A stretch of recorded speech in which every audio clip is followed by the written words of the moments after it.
Hello students, welcome to your computer class. Now our new topic is the data structure. That is the chapter number 9.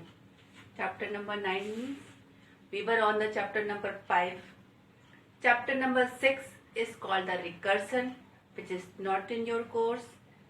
7, 8 not in your course. Okay. After that we are starting the chapter number 9, which is the last chapter of your Python. After that, we will start a network and the database.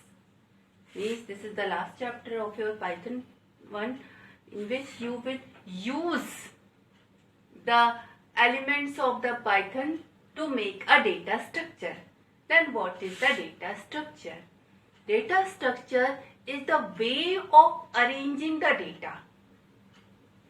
It's a named group of different data type in which you are telling how to store in the name group, the way of storing, the way of retrieving all the item in the data structure.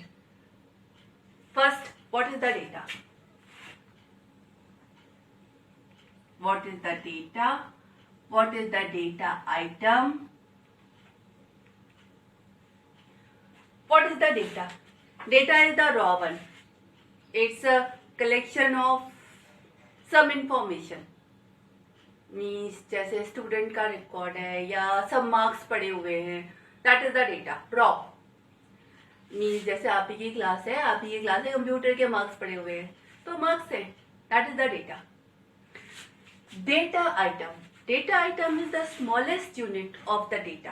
मान लीजिए आपके class के half yearly के marks पड़े हुए हैं, उसमें क्या है, रोल नंबर, नेम, हिंदी के मार्क्स, इंग्लिश के मार्क्स, मैथ्स के मार्क्स, इस तरह से हैं. तो वो स्मॉलेस्ट एंटिटी, जैसे रोल नंबर हुआ, नेम हुआ, एक रोल नंबर, एक नेम, एक marks, the smallest entity, that is called the data item. हम लोगों ने डेटाबेस में पढ़ा था, ठीक है. Last year you have studies about the database. इसमें था आपका raw data, data item, the same thing, the meaning is the same. Data is the raw one, the collection of information, a raw, a value, that is called the data. Data item is the smallest unit of the database, that is the data item. What is the data type and what is the data structure, and what is the difference between the data type and the data structure? Data type. Data type आपको ये बताता है कि जो data है उसका nature क्या है, और उसमें मतलब जो इस कलेक्शन में जो डेटा स्टोर है उसका नेचर क्या है और उस पर क्या ऑपरेशन ऑफ परफॉर्म कर सकते हैं.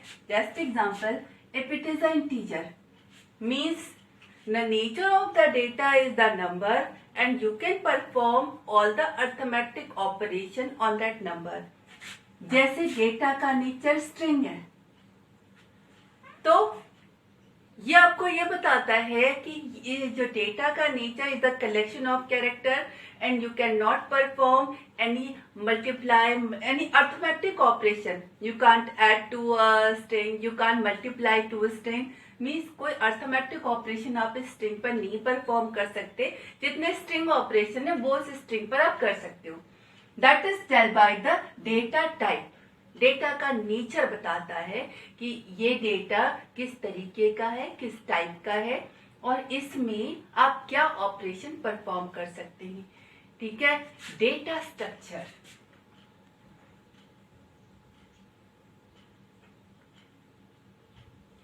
Data structure is the named group of data of single type or different type.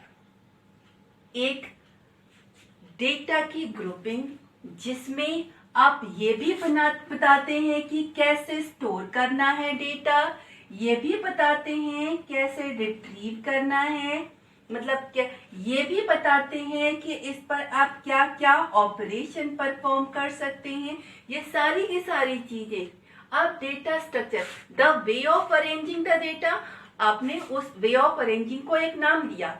अब इस अरेंजमेंट में आप डेटा कैसे डालेंगे, डेटा कैसे निकालेंगे, क्या क्या उस पर कर सकते हैं, ये सारी की सारी चीजें आप डेटा स्ट्रक्चर में बताते हैं। ठीक है, अब डेटा स्ट्रक्चर कितने तरीके के होते हैं और हर उसका मीनिंग क्या होता है।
Data structure, the way of arranging the named group of that arrangement, the named group, group name, a way of arranging, और उस arranging का एक नाम डेटा स्ट्रक्चर कहलाता है। डेटा स्ट्रक्चर में आप किस तरीके से अरेंजमेंट है, कैसे आप उसमें डेटा स्टोर करेंगे, क्या क्या ऑपरेशन आप परफॉर्म कर सकते हैं, कैसे ऑपरेशन परफॉर्म करेंगे, कैसे रिट्रीव करेंगे, क्या क्या कर सकते हैं, मतलब कैसे स्टोर करेंगे, क्या क्या ऑपरेशन कर सकते हैं, वो सारी चीजें आप डेटा स्ट्रक्चर में बताते हैं। पहला data structure, simple data structure, that is the array. Array is collection of similar data type. जैसे आपके सेम इंटीजर का कलेक्शन हुआ, स्ट्रिंग का कलेक्शन हुआ और फ्लोटिंग पॉइंट नंबर का कलेक्शन हुआ, similar data type, that is the array. अब आपको पता है कि array is the group one, group of similar data type. एक ग्रुपिंग है जिसमें आप एक के बाद दूसरा आइटम रख रहे हैं, सबका नेचर सेम है। एक इंडेक्स जो 0 से लेके जितने आइटम है उतने नंबर तक, उसके n-1 तक का इंडेक्स आप यूज कर सकते हैं किसी भी डेटा आइटम को एक्सेस करने के लिए। That is the array, group of similar data type, that is the array, that is the simple data structure. Simple one, एक ग्रुपिंग है जिसमें सब डेटा का नेचर सेम है और आप हर डेटा को एक्सेस करने के लिए डेटा एरे का नाम और इंडेक्स नंबर दे रहे हैं, तो आप उस डेटा को मतलब this is the array. Array name मान लीजिए 1A है और तो उसमें आपको किसी भी प्लेस पर डेटा को डालना है, एरे का नाम और इंडेक्स नंबर दिया, आप उस प्लेस पर डाल सकते हैं। रिट्रीव करना है, एरे का नाम और इंडेक्स नंबर दिया, उस प्लेस पर जो डेटा आइटम होगा उसको आप रिट्रीव कर सकते हैं। That is the simple one, group of similar data type, that is the array. Now compound data structure. Compound data structure क्या होता है कि ये बिल्डिंग डेटा टाइप को यूज करके सम कॉम्प्लेक्स स्ट्रक्चर क्रिएट करता है। उस कॉम्प्लेक्स स्ट्रक्चर को compound data means using the simple data structure या using the built-in data type, you are creating some complex structure, that is the compound data structure. Compound data structure आपके दो तरीके के होते हैं, पहला होता है लीनियर, दूसरा होता है non linear. What is the meaning of linear and non linear? Linear means 1 by 1, means पहले के बाद दूसरा, दूसरे के बाद तीसरा, तीसरे के बाद चौथा, इस तरीके से अरेंजमेंट है। मतलब जब आप सेम, आपको ये भी बताना पड़ता है ऑपरेशन कैसे तो जब आप डेटा डालेंगे तो एक के बाद दूसरा, दूसरे के बाद तीसरा, तीसरे के बाद चौथा, इस तरीके से आप डालेंगे। ट्रावर्सिंग मीन्स आपको देखना है कि कौन सा डेटा पड़ा हुआ है, कहाँ है या नहीं है, सर्चिंग है, ट्रैवर्सिंग है, तो आप पहले के बाद दूसरा, दूसरे के बाद तीसरा, इस तरीके से आप ट्रैवर्स करेंगे, इसी तरीके से आप सर्च करेंगे। ठीक है, मतलब एक के बाद चौथा और चौथे के बाद सातवां, इस तरीके से सर्चिंग आपकी लीनियर में नहीं होती, नॉन लीनियर में होती है। नॉन लीनियर एक सीरियल ऑर्डर नहीं है। ठीक है, आप यहाँ पर पहले के बाद चौथा, चौथे के बाद सातवां, सातवें के बाद 11वां, ऐसे भी एक्सेस कर सकते हैं। इसमें आपका ट्री या ग्राफ दोनों होते हैं, वो इसमें आते हैं। पहले आते हैं लीनियर में। Linear means a linear order 1 by 1, एक के बाद दूसरा, दूसरे के बाद तीसरा, तीसरे के बाद चौथा। अ order means just like the array, but इस एरे में आपका ग्रुपिंग है और सारे के सारे इंडेक्स से एक्सेस हो रहे हैं, लेकिन ये कंपाउंड है।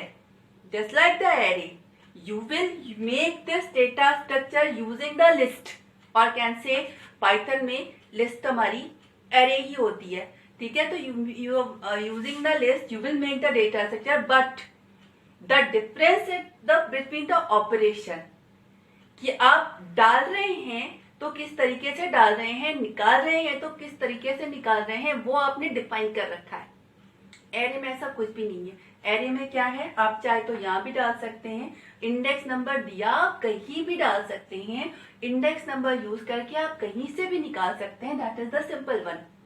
बट कंपाउंड में एक लीनियर है, एक के बाद दूसरा पड़ा हुआ है, पर इसका मतलब ये नहीं है कि किसी भी इंडेक्स पे आप डाल सकते हैं और किसी भी इंडेक्स से आप निकाल सकते हैं।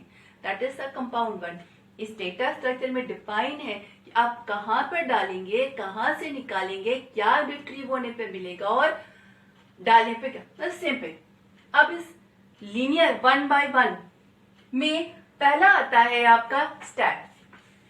What is the stack?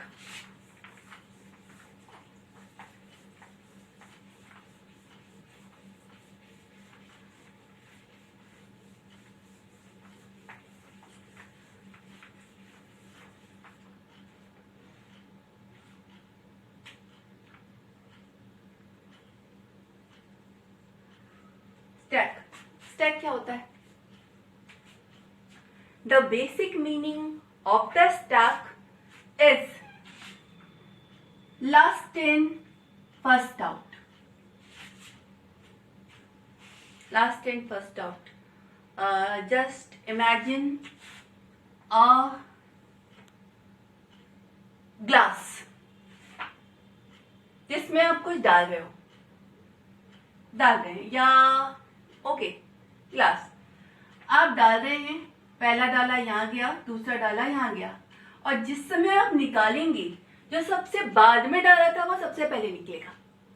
Last in सबसे बाद में अंदर गया था, फर्स्ट आउट जब निकालेंगे वो सबसे पहले निकलेगा। Just like you are putting some plate, पहली प्लेट रखी, दूसरी प्लेट रखी, तीसरी प्लेट रखी, चौथी प्लेट रखी।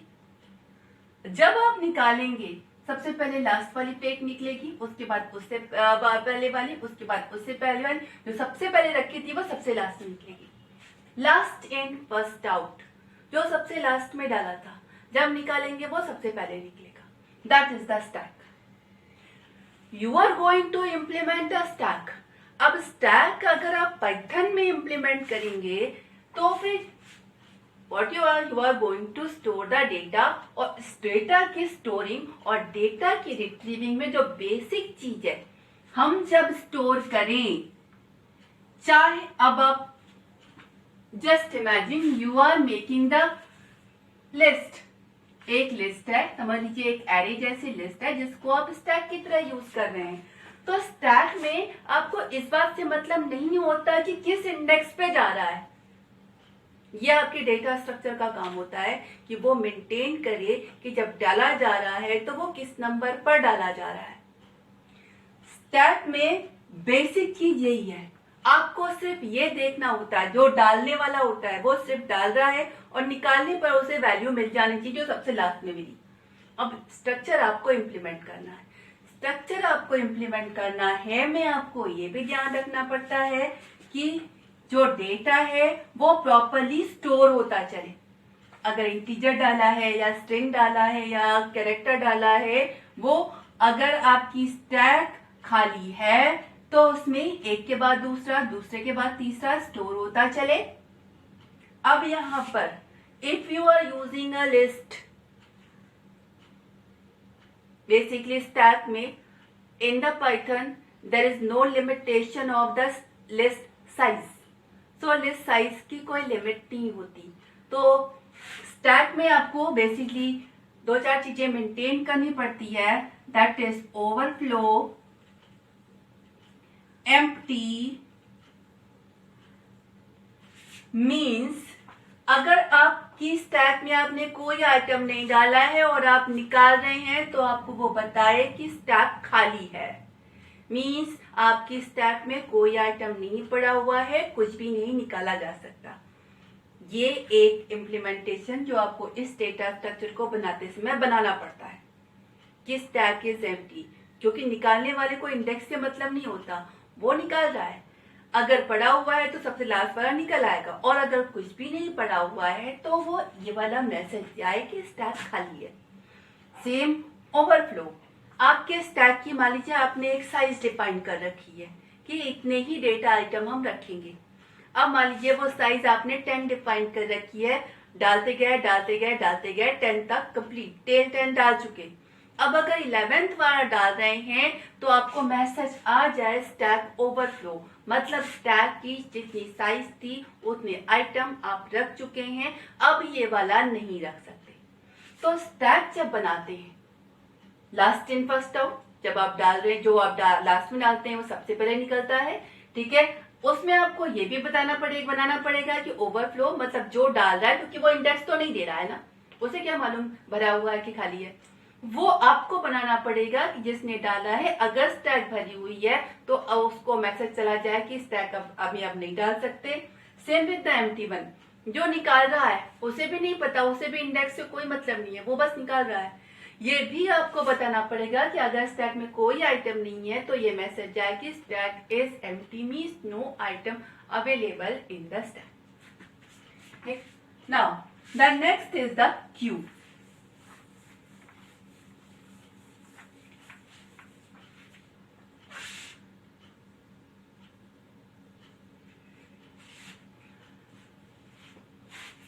क्यू का बेसिक है first in first out, this is a normal Q.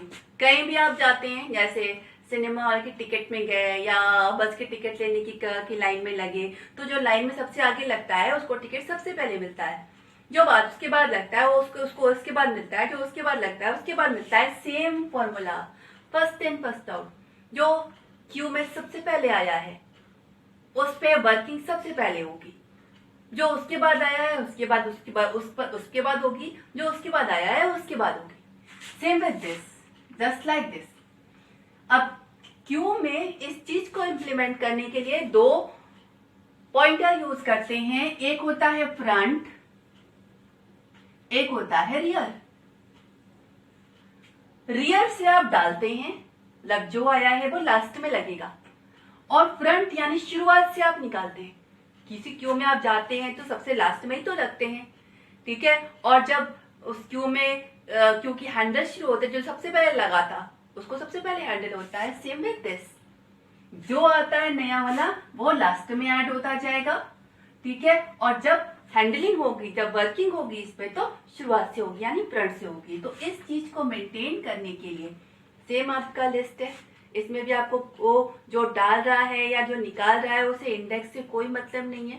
अब इस चीज के लिए आपको फ्रंट और रियर यूज करना पड़ेगा कि जो डालने आया है रियर के अकॉर्डिंग डल जाए, रियर वाली वैल्यू पे डल जाओ, जब आप निकाल रहे हो तो फ्रंट से निकालना शुरू हो, ठीक है। अब इसमें आपको थोड़ा सा ध्यान ये देना पड़ता है कि क्यू इज फुल, मीन्स आपकी लिस्ट की अगर एक साइज है और उस साइज रियर उस साइज तक पहुंच चुका है, तो अब कोई आए तो एक मैसेज आ जाए कि क्यू आपकी फुल है, आप इसमें हम और नहीं डाल सकते।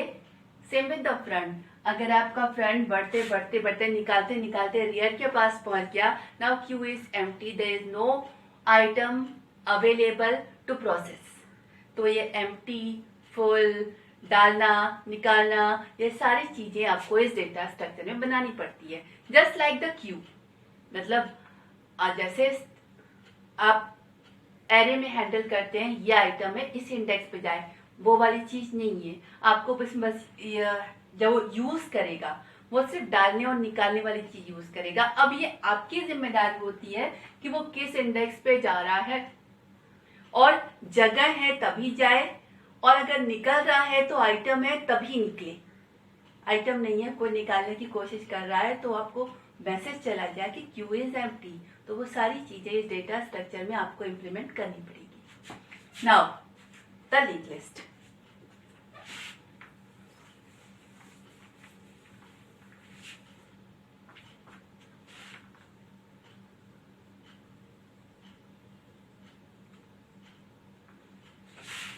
देखिए, stack, queue, link list. Linear, linear means one by one, एक के बाद दूसरा, दूसरे के बाद तीसरा, तीसरे के बाद चौथा।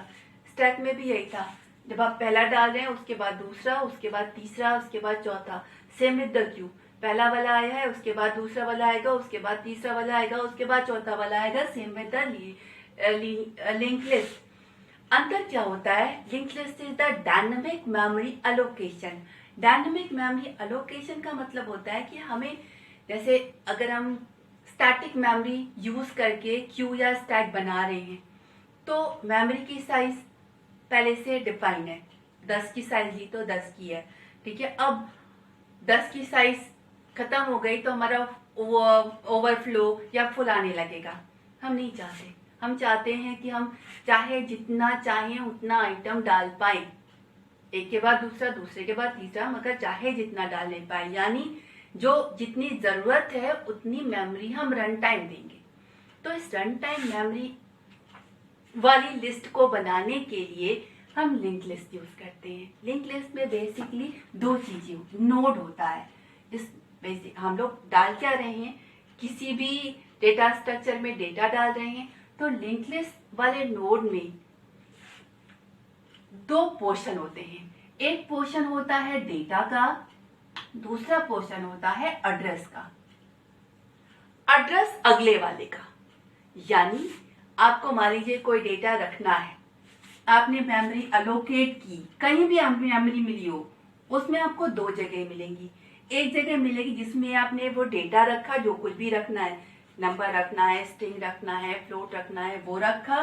और दूसरा एड्रेस, एड्रेस किसका, अगला वाले, अगली जरूरत पड़ी, अगला मेमोरी अलोकेट किया, इस अगले वाले का एड्रेस आप यहाँ रखते हैं। फिर जरूरत पड़ी, फिर अगला वाला अलोकेट किया, तो इस अगले वाले का एड्रेस आप यहाँ रखते हैं, ताकि इससे आप इससे एक्सेस करें, इससे आप इससे एक्सेस करें। ये तीनों जगह एक साथ नहीं है।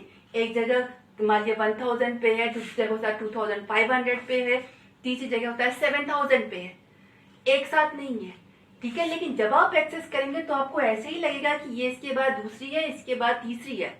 क्यों? क्योंकि इसके पास इसका एड्रेस होता है, इसके पास इसका एड्रेस होता है। हर नोड में एक तो आपको डेटा रखने के लिए मेमोरी चाहिए, तो वो पोर्शन तो डेटा का, आखिर आप मेमोरी अलोकेट क्यों कर रहे हैं, डेटा ही रखने के लिए। तो पहला डेटा और दूसरा एड्रेस की जगह एड्रेस किसका, अगले वाले का। That is the link list. Means each node is linked with each other. अब यहाँ पे लीनियर ऑर्डर ही है, आप एक के बाद दूसरा एक्सेस करेंगे, दूसरे के बाद तीसरा एक्सेस करेंगे, तीसरे के बाद चौथा एक्सेस करेंगे, 1 2 3 4 linear order. That is the linear, but in memory that is not each thing in one place. one place पे नहीं है, एक नोड यहाँ, दूसरा वहां, तीसरा वहां, चौथा वहां, ऐसा हो सकता है। लिस्ट में, स्टैक और क्यू वाली लिस्ट में आप सब एक साथ ही थे, लेकिन इसमें आपका कोई भी कहीं पर भी हो सकता है। लेकिन पहले वाले के पास दूसरे का एड्रेस, दूसरे वाले के पास तीसरे का एड्रेस, तीसरे वाले के पास चौथे का एड्रेस, इस तरीके से होता है। तो आप पहले से दूसरे, दूसरे से तीसरे और तीसरे से चौथे को एक्सेस कर सकते हैं।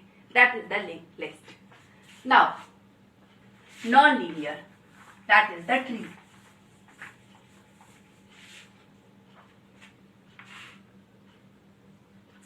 ट्री में जो डेटा का रिलेशनशिप होता है, that is the hierarchical order. Hierarchical order means one parent, उसके चाइल्ड, उसके चाइल्ड, इस तरीके से आप डेटा को अरेंज करते हैं, ठीक है। Means a tree order means top level that is root node, उसके बाद उसके लीफ नोड, उसके बाद उसके child, this is the order. अब यहाँ पर आपको अगर इस पे डालना है तो आप इससे इससे इससे इस पे, आप यहाँ देख रहे हैं इसके लेफ्ट हैंड साइड, मतलब एक कोई सीक्वेंशियल ऑर्डर नहीं है कि ये 1 सेकेंड 3rd 4th ऐसा कुछ भी नहीं है। आपको यहाँ आना है, यहाँ से यहाँ आएंगे, इतना सब छोड़ते हुए यहाँ जाना है, सीधा आप यहाँ से यहाँ आएंगे, यहाँ जाना है, सीधा यहाँ से यहाँ आएंगे। Means there is no sequential order, there is no linear order of traversing, of accessing, of inserting, not one. इसके पास इसके just the hierarchical order top to bottom, इसको रूट नोड बोलते हैं, जो सबसे ऊपर होता है उसको रूट नोड बोलते हैं। और बाकी सब मतलब हर it's a parent child relationship. Tree में क्या होता है, एक पेरेंट के कितने भी चाइल्ड हो सकते हैं, लेकिन एक चाइल्ड का केवल और केवल एक ही पेरेंट होना चाहिए, that is the order of the tree, ठीक है। पेरेंट के कितने भी चाइल्ड हो सकते हैं, यहाँ पर 2 हैं, 3 भी हो सकते हैं, ट्री है, ठीक है, लेकिन एक चाइल्ड का एक और केवल एक पेरेंट होना चाहिए। आप एक्सेसिंग हमेशा रूट नोड से करते हैं अप टू द लीफ। अब ये हो सकता है कि आपको अगर पूरी ट्री सर्च करनी है तो हो सकता है पहले आप इसे एक्सेस करें, उसके बाद इसे एक्सेस करें, तो होता है पहले इसे फिर इसे फिर इसे फिर इसे फिर इसे एक्सेस करें। Means not a linear order, not 1 by 1 order, that is non linear, that is hierarchical order, that is okay. तो इसको बनाने के लिए यूजिंग द लिंक लिस्ट, इसके पास इन दोनों का एड्रेस, इसके पास इन दोनों का address, means using the structure, using the link list, जैसे आप एड्रेस रख रहे थे वैसे ही रखेंगे, पर not a link list one. ये लिंक लिस्ट दूसरे तरीके की होती है, it's a Dabali link list, और हर लिस्ट के पास उसके चाइल्ड का एड्रेस। तो एक पेरेंट के पास कितने भी चाइल्ड हो सकते हैं, या बिना चाइल्ड वाला भी हो सकता है, जैसे ये दोनों हैं, ये चारों, इनके पास कोई चाइल्ड नहीं है तो इनके पास किसी का एड्रेस नहीं है। Same with this, linear list में हर के पास दूसरे वाले का एड्रेस था तो वो लिंक लिस्ट लीनियर थी, पर ये ऑर्डर आपका लीनियर नहीं है। चाहे आप किसी नोड को सर्च करें या किसी को डालें या किसी से निकालें, it's not a sequential order, that is non linear order, that is